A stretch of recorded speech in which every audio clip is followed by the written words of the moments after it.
As-tu envie de rugir de plaisir? Bienvenue dans la Minute Fauve, la petite sœur du podcast âme fauve. Je suis Sarah Zerbib, psychologue et plaisirologue. Si ce n'est déjà fait, je t'invite à t'abonner au podcast. Et si tu souhaites soutenir l'émission, je t'invite également à prendre quelques secondes pour partager ton avis positif, n'est-ce pas, sur Apple Podcast.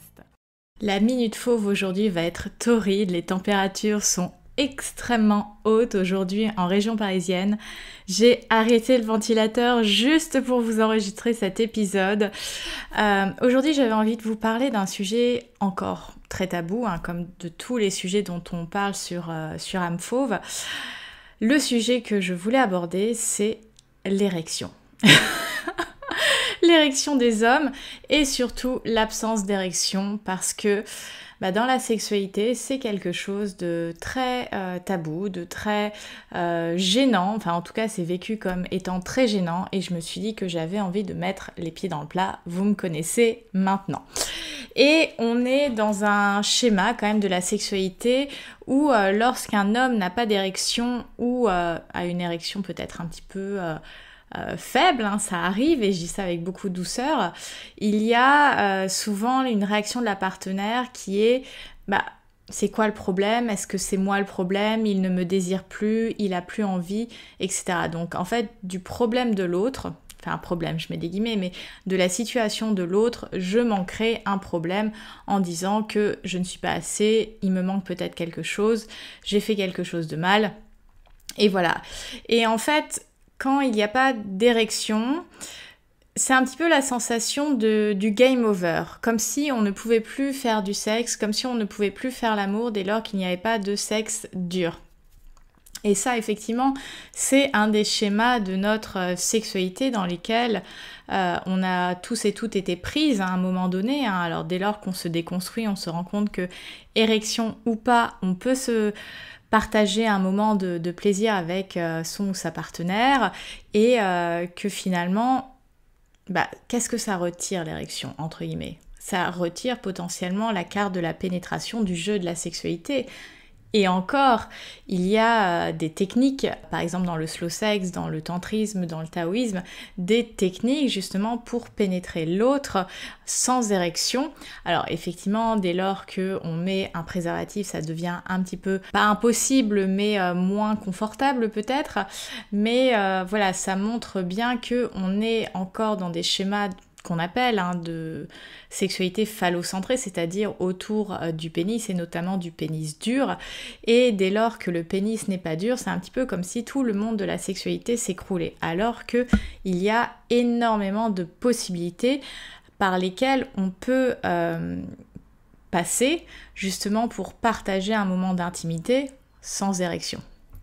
Et finalement, qu'est-ce qui se passe quand il n'y a pas d'érection? Parce que effectivement, il y a des hommes qui ont un trouble, on va dire, fonctionnel, et là, ça peut être accompagné médicalement, thérapeutiquement, etc. Mais parfois, et puis c'est quelque chose que j'ai aussi observé dans mon expérience, c'est il y a du désir, il y a de l'envie, l'homme n'a pas spécialement de conditions, on va dire, physiques, et ce jour-là, il n'y a juste pas d'érection. Déjà, ça arrive, on dédramatise parce que finalement, pourquoi on est tellement focus sur l'érection de l'homme, c'est qu'on a tout ce discours autour du pénis de l'homme étant dur, sauf qu'il est majoritairement mou la plupart du temps et on ne représente absolument pas ce pénis mou, même dans les dessins de notre adolescence, le pénis est toujours en érection en fait. On n'a pas du tout une représentation du pénis au repos. Et en fait, dès lors qu'on est confronté à cette situation, on ne sait pas quoi faire. En fait, ça ne fait pas partie de nos références, ça ne fait pas partie de nos repères. Déjà, quand un homme n'a pas d'érection, ça ne veut pas dire qu'il n'a pas de désir, qu'il n'a pas d'envie et qu'il ne ressent pas de plaisir. Donc, un homme qui partage un moment d'intimité avec vous, par exemple, si vous êtes une femme et que vous m'écoutez, il peut avoir très envie de vous, il peut avoir très envie de vous faire plaisir, il a potentiellement envie de ressentir du plaisir, mais c'est juste que là, l'érection n'est pas au rendez-vous. Et il y a plein de raisons pour lesquelles l'érection n'est pas au rendez-vous. Ça peut être la pression du moment, le fait d'avoir peur de ne pas satisfaire sa partenaire, le fait de douter, le fait peut-être d'avoir bu de l'alcool, d'avoir consommé quelque chose, d'avoir trop mangé, d'avoir eu du stress dans sa journée professionnelle, de ne pas avoir assez dormi, la chaleur, enfin, il peut y avoir 1001 raisons qui impactent l'érection. Je veux dire, c'est comme la lubrification au niveau de la vulve de la femme. Parfois, on a très envie de faire l'amour et on n'a juste pas de production de lubrification. Alors, heureusement qu'on a le lubrifiant, ça c'est notre meilleur ami. Et chez l'homme, c'est la même chose quand il s'agit d'érection. Donc, c'est vraiment de dédramatiser et de comprendre que ce n'est pas parce qu'il n'y a pas d'érection qu'on ne peut pas se faire plaisir, qu'on ne peut pas partager un moment. Et c'est aussi en tant que femme, pour les femmes qui m'écoutent, de sortir de l'idée de parce qu'il n'a pas d'érection, il ne me désire pas. Ça ne veut rien dire.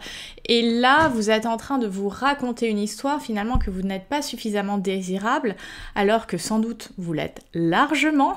Et ça vient finalement vous créer un contexte où vous venez à douter de vous, de votre corps, de votre pouvoir de séduction, de votre capacité à être aimé, alors que en fait il n'y a aucun problème. C'est juste que là, fonctionnellement, ça ne vient pas, mais c'est la vie en fait, et ça ne veut pas dire qu'on ne peut pas s'amuser ensemble et que la porte des plaisirs est complètement fermée. Quand il n'y a pas d'érection, c'est être d'autant plus créatif, et créatif dans ce moment-là de câlins, de caresses, de massages, de peut-être sexualité manuelle, orale, etc.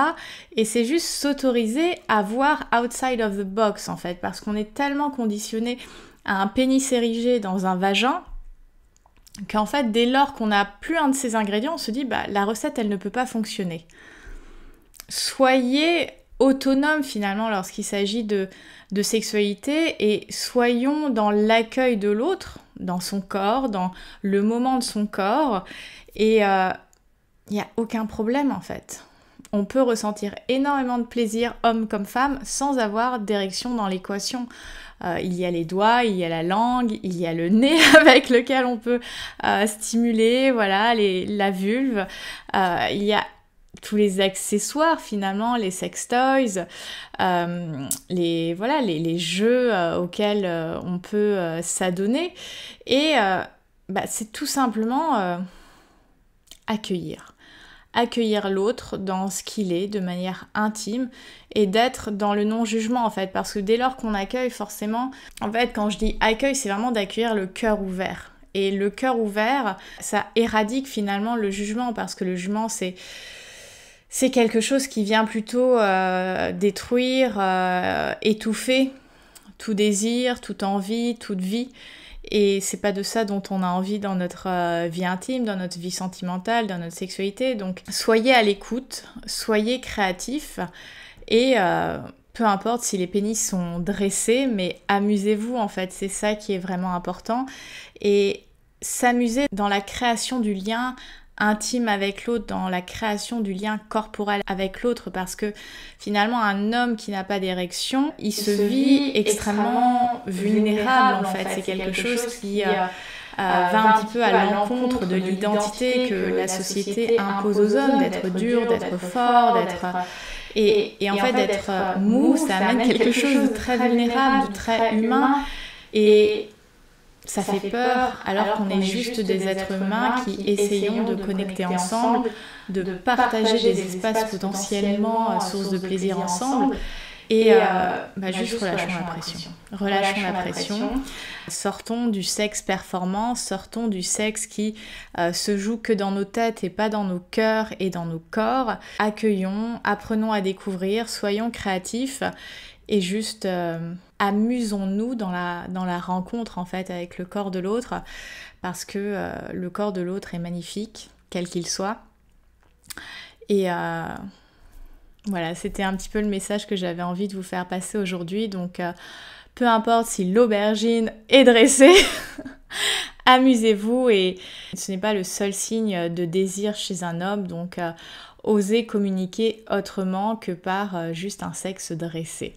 J'espère que cet épisode vous aura plu. N'hésitez pas si vous avez des questions à me les envoyer sur les réseaux sociaux comme d'habitude, donc @amfauve, et je vous retrouve très bientôt pour d'autres contenus dans tout l'écosystème âme fauve. À bientôt. Merci d'avoir écouté la Minute Fauve. Je te donne rendez-vous dans la box de description pour avoir toutes les informations concernant l'écosystème âme fauve. À bientôt.